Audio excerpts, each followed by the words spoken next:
A very good morning to everyone. The editorial we have today for discussion is a very important topic because it is related to India's economy. And the topic related to economy of any country or any topic which is related to finance are very important for your examination. So this is my request to you all that you must not ignore watching this video. At the same time, you should try to understand the meaning of different words and different terms that have been used in this very editorial. After this editorial is over, we will have two common errors and that you will have to solve, and after you solve it, I'll give you the answer. So without wasting the time, let me start with the heading, and this is choppy waters. What does it mean? Choppy waters ऐसे अगर हम देखेंगे तो इसका मतलब simply कह सकते हैं कि ट्रबल्ड वाटर्स, वैसी स्थिति जो स्थिर नहीं हो, सस्टेनेबल नहीं हो, उसको हम लोग बोलते हैं चॉपी वाटर्स। और डिटेल में समझें तो आप ऐसे समझिए कि पानी एक पॉन्ड में है तो स्थिर है, उसमें आप कोई कंकड़ वगैरह डाल देते हैं तो क्या होता है, पानी ऐसे ऐसे होने लगता है। यानी जो हमारी अर्थव्यवस्था में उतार चढ़ाव देखने को मिल रहा है, हमारी जो अर्थव्यवस्था है कॉन्स्टेंटली आगे नहीं बढ़ पा रही है। कभी कोविड का काल आ जाता है, तो कभी आप देख रहे युद्ध चल रहा है, कभी जो कच्चे तेल के दाम बढ़ जाते हैं, तो हमारी जो अर्थव्यवस्था है कंटिन्यूअसली ट्रबल में है, रिकवर सही से नहीं कर पा रही है, इसमें उतार चढ़ाव देखने को मिल रहा है। This is called choppy waters.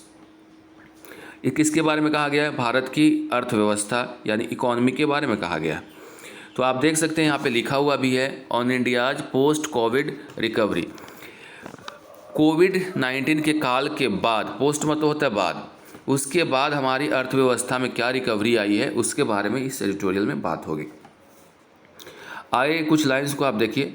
The economies post covid recovery is far from complete.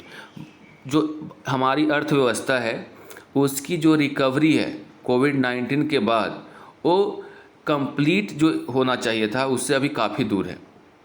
ऐसा क्यों हो रहा है? ये तभी पॉसिबल होता है, आपकी अर्थव्यवस्था तभी रिकवर कर पाएगी, spurring consumption is the key. क्योंकि इसमें जो स्परिंग का मतलब होता है तेज़ी लाना। किस चीज़ में तेज़ी? कंजम्पशन में। और यही क्या होता है, मेन चीज़ होता है जिसके कारण इकॉनमी रिकवर करती है।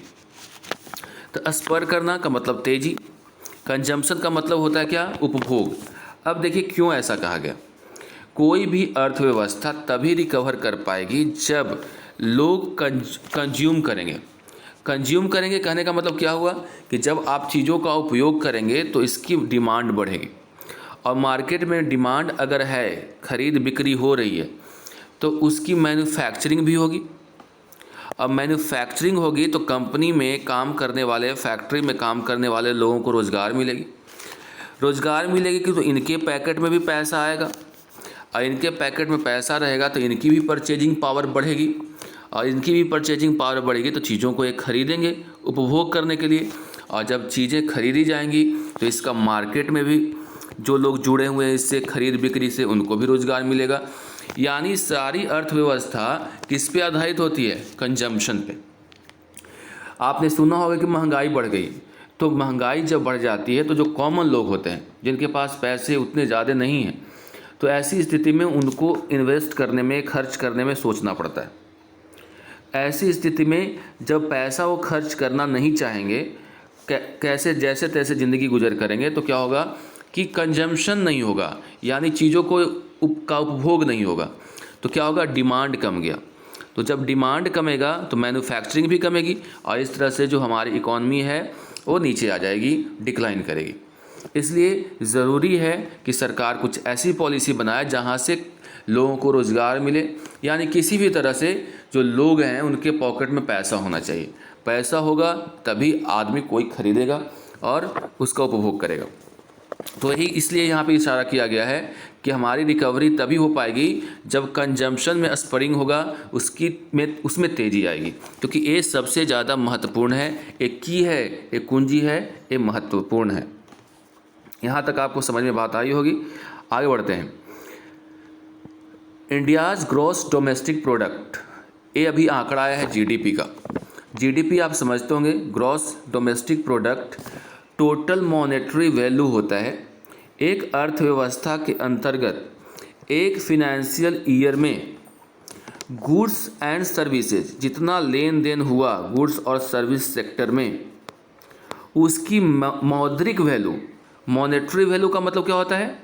मौद्रिक वैल्यू, यानी कितना लेन देन हुआ, कितना मार्केट में आया, उसको बोलते हैं। यानी शॉर्ट में ऐसे समझिए कि total monetary value of goods and services with in an economy, किसी भी इकॉनमी के अंतर्गत, through out a financial year, एक फिनेंशियल ईयर के अंतर्गत जितने भी गुड्स एंड सर्विसेज का मॉनेटरी वैल्यू है किसी भी देश की अर्थव्यवस्था के अंतर्गत, वही जीडीपी कहलाता है।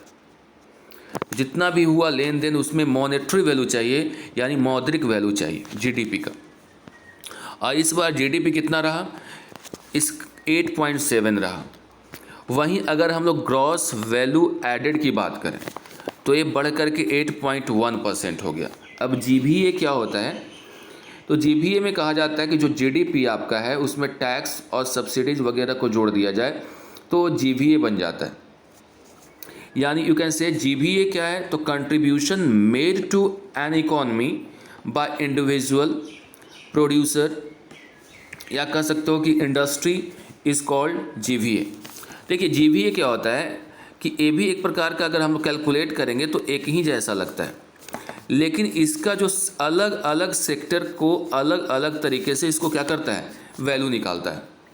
जैसे सर्विस सेक्टर में कितना वृद्धि दर्ज किया गया, ठीक है, फिर कहेगा इंडस्ट्री के क्षेत्र में कितना वृद्धि दर्ज किया गया। तो जीवीए अलग अलग सेक्टर की जो आपकी इनकम हो गई उसको कैलकुलेट करता है जीवीए में। और जीडीपी में क्या होता है कि ओवरऑल सबको मिला करके एक अर्थव्यवस्था के अंतर्गत कि जितना भी मॉनेटरी वैल्यू हुआ उसको कैलकुलेट करता है। ऐसे कई जगहों पे आप देखेंगे कि जीवीए और जीडीपी को सेम तरीके से भी समझाया जाता है। इसको समझाने के लिए ऐसे भी आप समझ सकते हैं कि एक फार्मर है, ठीक है, एक इधर आप देख सकते हो फार्मर के बाद बेकर है, और इधर आप एक होटल को ले लो। फार्मर गेहूँ उपजा रहा है, मान लो उसको 0 रुपया लगा, क्योंकि घर का उसका मान लो कि एक गोबर वगैरह फर्टिलाइज़र नहीं डाला है, जैविक खेती किया, 0 लगा इसको। 100 रुपये का गेहूँ उपजा लिया तो कहेगा कि इसका जीवीए क्या होगा? तो इसका जीवीए पूरा जो वैल्यू एडेड हो गया वो हो गया 100 रुपीज़। लगाया कुछ नहीं, 100 रुपया का उपजा लिया तो इसका कितना हो गया? 100 रुपया पूरा है इसका, ये हो गया। अब इससे एक बेकर है, उसको 100 रुपया में ख़रीद लिया। बेकर जो क्या बनाता है? ब्रेड बनाता है। ये क्या बना दिया? 200 रुपये का बना दिया ब्रेड, और फिर ये वापस कितने में बेच? तो अब आप देखिए इसका 100 रुपया लगाया था, 200 में बेच दिया, तो इसका भी क्या हो गया? जीवीए 100 ही हो गया। देखो ये भी उतना ही कमा रहा है, वो भी इतना ही कमा रहा है। अब देखिए ये क्या किया कि इसको उठाया यहाँ से, बोला कि 200 रुपये में दे दो, ले लिया। होटल वाला ऐसे एक डिश बना दिया है ब्रेड का, और ब्रेड का डिश बना करके ये 300 रुपये में बेच दिया। इसका भी जीवीए कितना हो गया? 100 हो गया। अब देखो यहाँ भी 100 फार्मर कमाया, ये भी कमाया। तो अगर कहेंगे जीवीए कैलकुलेट बताओ, ग्रॉस बताओ, तो क्या करेगा कि इसका, इसका और इसका तीनों का जोड़ देगा, तो ये 300 रुपया इसका हो गया। तो ये हो गया जीवीए टोटल इसका, यानी प्रोडक्ट वही है। देखो गेहूँ यहाँ वाला 100 रुपये वाला, लेकिन यहाँ पे कितने का हो गया? फिर से 200 रुपये का हो गया, उसका बना दिया। तो और यहाँ पे वही गेहूँ कितने का हो गया? 300 का हो गया। तो पूछेगा कि अब बताओ जीडीपी कितना रहा? तो जीडीपी भी इसका क्या हुआ? जो फाइनल आया, फाइनल जो आया मॉनेटरी वैल्यू इसका 300, तो इसका जीडीपी भी 300 रह गया और जीवीए भी 300 रुपया रहा। बात समझ में आ रही है? तो आप देख सकते हैं 100 100 100 तीनों का हो गया। तो तीनों को ग्रॉसली अगर देखेंगे तो यहाँ पे 300 हो गया। तो ये जीवीए है, और जीवीए और जीडीपी क्या हो गया? समझ गए होंगे।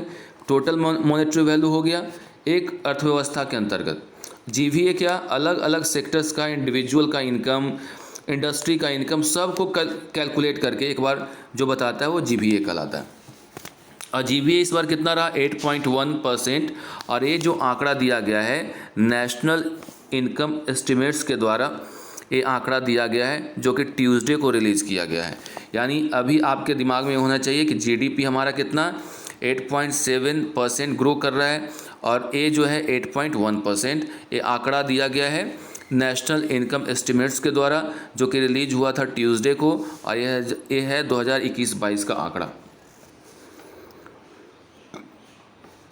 आगे समझिए। Coming on the back of the sharp decline in economic activities due to the कोविड-19 लॉकडाउन्स इन 2020-21, ये जो पीछे हम लोग क्यों चले गए थे, डिक्लाइन क्यों हुआ था, शार्प डिक्लाइन देखने को मिला था, हमको इसके लिए पीछे जाना पड़ेगा। आप पीछे कब जाना पड़ेगा 2021 में जाइए, क्योंकि उसी समय कोविड-19 आया था। कोविड-19 लॉकडाउन्स की वजह से जो हमारी इकोनॉमिक एक्टिविटीज़ थी वो पूरी तरह से डिक्लाइन में चली गई थी, पूरी तरह से प्रभावित हुई थी। जब हमारा जीडीपी क्रैश हो गया था, यानी पूरी तरह से ख़त्म हो गया था, समझ लो 6.6% हो गया था, अभी 8.7% है, यानी वृद्धि है। 6.6% हुआ था और जीवीए उस समय 4.8% था। The latest numbers show India is emerging out of the tunnel of pandemic induced was.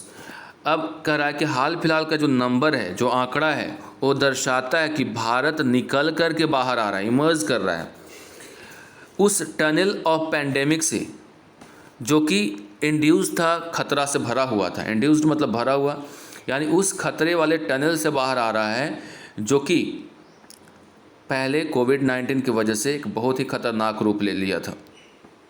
The overall GDP and GVA have Indeed recovered from pre pandemic level. हालांकि ओवरऑल जीडीपी और जीवीए सही मायने में recover हुआ है pre pandemic के level से, but only just 1.5 and 2.9 respectively. अब देखिए, अब यहाँ पे एक पोस्ट कोविड है, एक प्री कोविड है। तो आप देखेंगे कि हमारी अर्थव्यवस्था में रिकवरी तो आई है, लेकिन प्री पैंडेमिक का जो लेवल था, जिस समय कोविड-19 नहीं था, उससे केवल 1.5% वृद्धि हुई है जीडीपी में और 2.9 वृद्धि हुई है जीवीए में, यानी कोई खास वृद्धि नहीं है, ये कहना चाह रहा है। Remember that growth had already been on a steady decline through 2019-20। ये जो ग्रोथ था ना, जिस समय कोविड-19 नहीं भी आया था उस समय भी डिक्लाइन पे था। और 2019-20 में आप देखेंगे तो कितना था जीडीपी 3.7%, इतना ग्रोथ देखने को मिला था।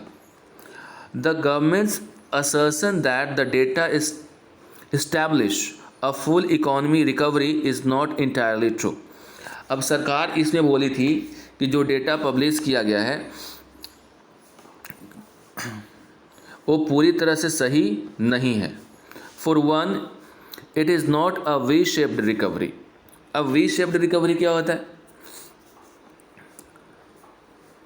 देखिए, वी शेप्ड रिकवरी का मतलब समझिए। पहले जब भी बोला जाए कि वी शेप्ड रिकवरी हुआ तो एक पहले ऐसे आया, वी कैसे लिखते हो, ऐसे, और फिर ऐसे।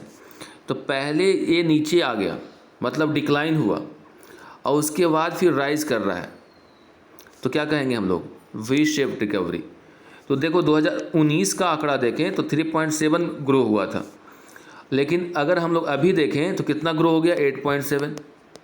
तो वी शेप्ड रिकवरी कोविड-19 की वजह से पूरा नीचे आ गया था, फिर ऊपर चला गया, तो इसको बोलते हैं वी शेप्ड रिकवरी। लेकिन यहाँ पे सरकार कहती है कि जो डेटा है वो सही नहीं है, और कहा गया कि it is not a V shaped recovery, ये वी शेप्ड रिकवरी नहीं है। With GVA from job creating sectors. देखिए, मैंने क्या बोला था कि जीवीए जो होता है अलग अलग सेक्टर्स का होता है, जीडीपी पूरा एक बार में कैलकुलेट हो जाता है। तो जॉब क्रिएटिंग सेक्टर का जो जीवीए है, जैसे ट्रेड हो गया, होटल्स हो गया, वो 11.3% बिलो है 2019-20 के तुलना में, लो लेवल्स के। This has kept the services sectors as a whole in line with pre covid level. इस तरह से कह सकते हैं कि अभी जो स्थिति है, कोविड-19 नहीं था उस वाली स्थिति के बराबर है, यानी 2 साल 3 साल का जो टाइम हुआ उसमें कोई खास वृद्धि देखने को नहीं मिली। यानी 2019-20 में जो बिलो था 11.3% लो लेवल्स के, उस वैसा ही कुछ मामला अभी भी है। वाइल GVA फ्रॉम इंडस्ट्री एक इसका था, देखो यहाँ पे जॉब क्रिएटिंग सेक्टर का GVA, अब किसका GVA है? GVA from industry is up 6.7% over 2019-20। Another job creating sector construction is up only 3.4%, while mining has grown a meager 1.9%। ये सारे आंकड़े दिए हुए हैं कि किस में कितना वृद्धि हुआ है 2019-20 के तुलना में। GVA growing 9.3% from 2019-20 levels, but there are cracks on that front. The January to 22 March 22 quarter 4 of 2020 and 122 recorded 0.2% contraction year on year। कह रहा है कि GVA जो है ग्रो कर रहा है 9.3%, 2019-20 का आंकड़ा है उस लेवल पे। लेकिन अगर हम लोग इसको थोड़ा सा ब्रेक करके देखें, क्रैक करके देखें, तो देखेंगे कि जनवरी टू मार्च जो क्वार्टर होता है वो चौथा क्वार्टर कहलाता है। हमारी अर्थव्यवस्था का जो पूरा एक कार्यकाल होता है, एक साल का होता है, उसमें अलग अलग क्वार्टर्स में बांट दिए जाते हैं, ठीक है। तो जनवरी से मार्च 3 महीने का एक क्वार्टर होता है, तो मार्च के बाद तो फिर अप्रैल में नया फाइनेंशियल ईयर आ जाता है, तो ये आखिरी वाला है। तो एक साल में 4 क्वार्टर्स होते हैं, ठीक है, 3-3 महीने का। और जो आखिरी होता है जनवरी से मार्च 2022 क्वार्टर की बात कर रहा है, इसमें 0.2% कॉन्ट्रैक्शन मतलब होता है सिकुड़न देखने को मिला है। तो साल दर साल अगर हमारे GDP की ग्रोथ को देखें तो स्लीप कर गया है 4 क्वार्टर के, जो सबसे लो है 4.1%, एक क्वार्टर 4 में देखने को मिला। जो पहले था 5.4% क्वार्टर 3 में, यानी तीसरा क्वार्टर में जो 5.4% था वो फाइनल यानी क्वार्टर 4 पहुँचते पहुँचते 4.1 हो गया, यानी इसमें भी डिक्लाइन देखने को मिल रहा है। Evoking flashbacks of the 2019-20 slow down. अगर हम लोग हवाला देते हैं 2019-20 के स्लो डाउन का, and raising concerns about the trajectory going forward, तो हम लोग एक चिंता जाहिर कर सकते हैं कि जिस ट्रैजेक्टरी पथ होता है पे ये आगे बढ़ रहा है। यानी कुल मिलाकर के अभी आपने समझा कि 2019-20 जिस समय कोविड-19 नहीं था उस समय और अभी दोनों के ही आंकड़े में कोई खास अंतर देखने को नहीं मिला है, यानी हमारे GDP उतना एक्सपैंड नहीं की है, ये कहना चाह रहा है। अलग अलग क्वार्टर्स की बात कर रहा है, क्वार्टर्स का मतलब 3-3 महीने में जो बांट दिया गया है फिनेंशियल ईयर को, उसकी बात हो रही है। अप्रैल से हमारा फिनेंशियल ईयर स्टार्ट होता है, इसके 3 महीना जोड़ दो तो क्या हो गया, फर्स्ट क्वार्टर हो गया, फिर 3 महीना सेकेंड क्वार्टर, फिर 3 महीना जोड़ दो उसमें तो फिर थर्ड क्वार्टर, और फाइनली जो जनवरी से मार्च होता है वो कौन सा क्वार्टर होगा, क्वार्टर 4। अगर उसमें भी तुलना करें तो हमारे GDP का तो कहाँ 3 में 5.4 था और 4 आते आते और घट गया 4.1 हो गया, ठीक है। एक आंकड़ों का खेल है, इसको आपको समझ लेना। आगे देखें, विथ रिलक्टेंट डिमांड। रिलक्टेंट का मतलब होता है अनिच्छुक, लिख लेना, बहुत बार एग्जाम में पूछा गया है। रिलक्टेंट का मतलब होता है अनिच्छुक, नॉट इच्छुक। तो विथ रिलक्टेंट डिमांड, डिमांड जो है वो इसकी इच्छा ही नहीं है। Supply chain and input cost woes hurting manufacturing. अब जब देखो यहाँ पे डिमांड ही नहीं रही, मैंने स्टार्टिंग में ही बताया, तो क्या होगा, सप्लाई चेन से लेकर के जितना भी चीज़ है सब हर्ट होगा। वोज मतलब एक खतरा है, किसके लिए, मैन्युफैक्चरिंग के लिए। मांग होगी ही नहीं तो डिमांड अगर है ही नहीं तो मैन्युफैक्चरिंग क्यों होगा। Agriculture that grew at a 5 quarter high of 4.1%, and public administration service whose growth dipped to 7.7% from 16.7% in quarter 3 lifted the quarter 4 numbers amid slower growth in services and mining over quarter 3 and mild 2% uptick in construction। अब यहाँ पे दूसरा आंकड़ा दिया गया, agriculture का बताया गया कि 4.1% हाई, फिर पब्लिक एडमिनिस्ट्रेशन सर्विस सेक्टर की अगर बात करें तो 7.7% वो नीचे चला गया, किसके तुलना में, जो क्वार्टर 3 में 16.7 था वो 7.7 पे आकर के आ गया, मतलब गिर गया वो। फिर क्वार्टर 4 में जो नंबर्स हैं, जैसे स्लोअर डाउन हुआ था सर्विस सेक्टर में, उसमें देखेंगे कि माइनिंग वगैरह में देखेंगे तो Q3 में थोड़ा सा अपटिक देखने को मिला। माइनिंग समझते हो ना, जहाँ पे खदान से संबंधित होता है। कंस्ट्रक्शन वगैरह में थोड़ा सा ये आया। ये सारे आंकड़े दिए हुए हैं। Recovery in investment demand helped bye governments capital spending is a silver lining. अब देखिए, recovery in investment demand, investment के डिमांड में रिकवरी लाने के लिए सरकार के द्वारा एक कैपिटल स्पेंडिंग किया गया। कैपिटल स्पेंडिंग का मतलब क्या होता है? सरकार जो पैसा खर्च करती है कुछ ऐसे एसेट बनाने में जिससे उसको रेवेन्यू के तौर पे पैसा आता रहता है। जैसे सरकार अगर रेलवे में पैसा खर्च कर रही है तो रेलवे से वो पैसा कमाता है, तो एक कैपिटल स्पेंडिंग हो गया। उसी प्रकार अगर सरकार, आपने देखा होगा गति शक्ति कार्यक्रम लाया गया है जिसके अंतर्गत पूरे देश को हाई स्पीड, आप देखेंगे कि रोड्स वगैरह का निर्माण होगा जहाँ पे हाई स्पीड से बसें चल सकती हैं, पोर्ट का निर्माण हो रहा है, एयरपोर्ट का निर्माण होगा, तो ऐसे में गति मिलेगी देश को और ये सारे कैपिटल स्पेंडिंग होंगे तो इसका रेवेन्यू जनरेट होगा, और जब रेवेन्यू जनरेट होगा तो थोड़ा सा सरकार को राहत मिलेगी। तो सरकार के लिए जो कैपिटल स्पेंडिंग है इज़ अ सिल्वर लाइनिंग, एक आशा का एक कह सकते हो कि किरण है, आशा की किरण है, ठीक है। But the lingering concern is that consumption remains troubled.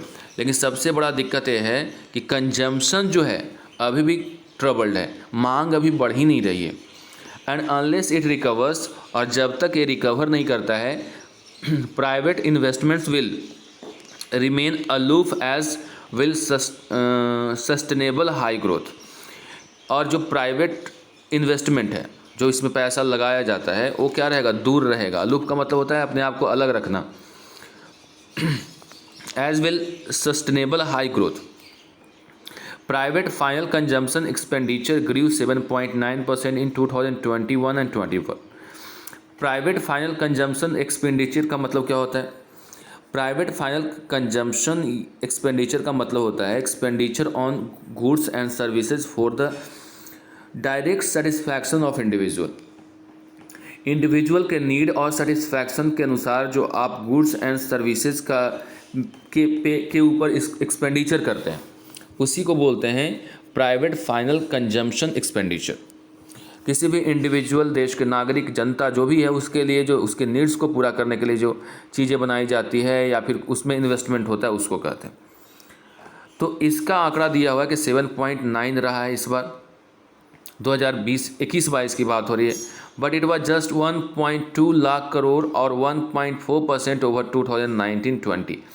2019-20 के तुलना में 21-22 में देखें तो केवल इसमें जो वृद्धि हुई है 1.2 लाख करोड़, या फिर कह लीजिए 1.4% वर्स है। एज क्यों ऐसा दिक्कत हो रही है? क्योंकि इन्फ्लेशन जो है फ्लेयर्ड अप, बढ़ता जा रहा है हाउस होल्ड्स, यानी पूरे स्थिति को ख़राब किए हुए है इन्फ्लेशन, महंगाई। Consumption growth has steadily drop through 2021-22। Demand है, कंजम्पशन है, वो काफ़ी घट गया है 2021-22 के दौरान, क्योंकि इन्फ्लेशन यानी महंगाई है। ग्रोइंग मेयर 1.8% इन Q4, केवल 1.8% इसमें वृद्धि दर्ज की गई है। प्राइस राइज, जो चीज़ों के दाम बढ़ रहे हैं, combined with higher interest rate. अब आपने देखा होगा कि सरकार के द्वारा रेपो रेट भी बढ़ा दिया गया। रेपो रेट का मतलब क्या समझ रहे हो ना? जो बैंक, कॉमर्शियल बैंक्स हैं, वो RBI से या जो सेंट्रल बैंक से लोन लेते हैं, उस पर इंटरेस्ट बढ़ा दिया गया। अब कॉमर्शियल बैंक को RBI महंगा लोन देगा तो वो इस अपने कस्टमर को क्या सस्ता लोन देगा? वो भी महंगा देगा। तो इंटरेस्ट रेट भी बढ़ा दिया गया। अब मान लो कि कोई व्यक्ति कोई चीज़ को खरीदता है, मान लो कि हाउसिंग लोन लेता है, ठीक है। हाउसिंग लोन में अगर इंटरेस्ट कम रहता है बैंक की तरफ से, तो ज़्यादा से ज़्यादा लोग इसको अफोर्ड कर पाते, हाउसिंग लोन लेते। हाउसिंग लोन लेने के बाद वो अपना मकान बनाते। मकान बनाने से क्या होगा कि ईंट की डिमांड बढ़ेगी, सीमेंट की डिमांड बढ़ेगी और जो भी मटेरियल इस्तेमाल होता है उसकी डिमांड बढ़ेगी और साथ ही कई लोगों को रोज़गार भी मिलेगा। लेकिन ऐसे में क्या हुआ, इंटरेस्ट रेट को बढ़ा दिया गया। अब जब इंटरेस्ट रेट बढ़ेगा तो लोग कम लोन लेंगे और कम लोन लेंगे तो मकान कम बनेगा, यानी यहाँ पे कंस्ट्रक्शन कम होगा। कंस्ट्रक्शन कम होगा तो आप समझ रहे हो क्या इसका असर पड़ेगा, रोज़गार वगैरह भी प्रभावित होता है। तो सरकार के स्तर से ये जो कमियां हैं ये बात की जा रही है। तो क्या कहा जा रहा है कि इंटरेस्ट रेट भी बढ़ गया, महंगाई भी बढ़ती जा रही है और इसने क्या किया है कि मिडिल क्लास को पूरी तरह से निचोड़ दिया। स्क्वीज़ का मतलब होता है निचोड़ देना, जो उनकी इनकम को एकदम पूरी तरह से निचोड़ दिया है।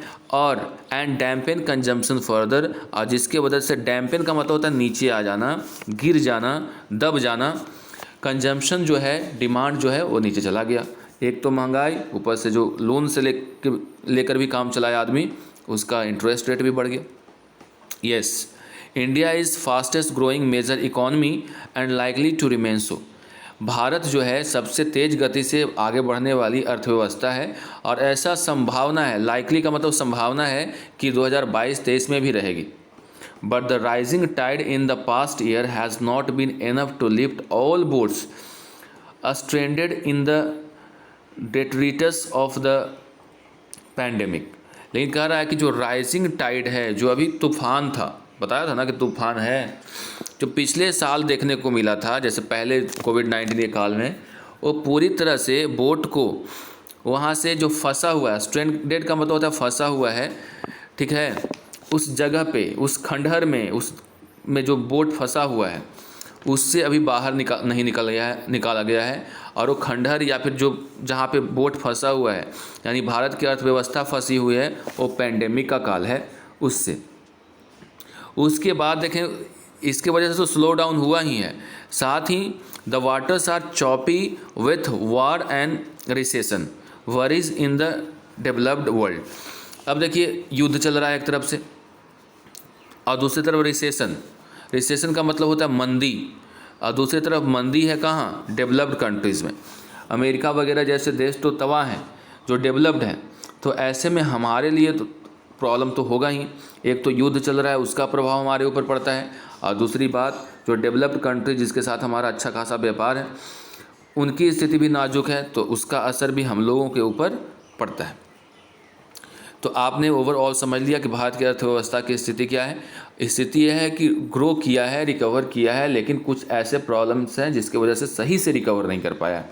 सबसे बड़ी है महंगाई, इंटरेस्ट रेट। अगर इस पर थोड़ा कंट्रोल होता तो डिमांड बढ़ती तो मार्केट में हलचल होती, और हलचल होने के बाद जो मंदी, रिसेशन का दौर है, उससे आदमी आगे निकलता और अर्थव्यवस्था सही जगह पे आ जाती। इस पर सरकार को सोचना होगा। बहरहाल हम लोग बात करेंगे कुछ कॉमन एरर्स की, और पहला कॉमन एरर आपके सामने है, a recovery in investment demand helped by the government's capital spending are a silver lining. चलिए, इसमें आपको एरर ढूंढना था, फिर से आप पढ़िए इसको। A recovery in investment demand helped by the government's capital spending are a silver lining. A recovery in investment, ये आपका सब्जेक्ट है। A recovery in investment demand, यहाँ तक ये सब्जेक्ट मान लीजिए। इसने हेल्प किया सरकार को कैपिटल स्पेंडिंग में, और ये जो आर आया है वो इसी के लिए आया है। अब आप खुद सोचो, अ रिकवरी लिखा हुआ है तो इसके लिए आर तो आ नहीं सकता है, तो यहाँ पे जो सही आंसर होगा इज होगा। India is fastest growing major economy and likely to remain so in 2022-23, अभी पढ़ा है हम लोगों ने।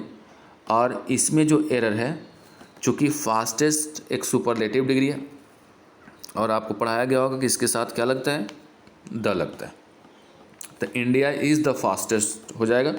ये है आज का कॉमन एरर। मिलते हैं अगले ट्यूटोरियल में। Till then goodbye and take care.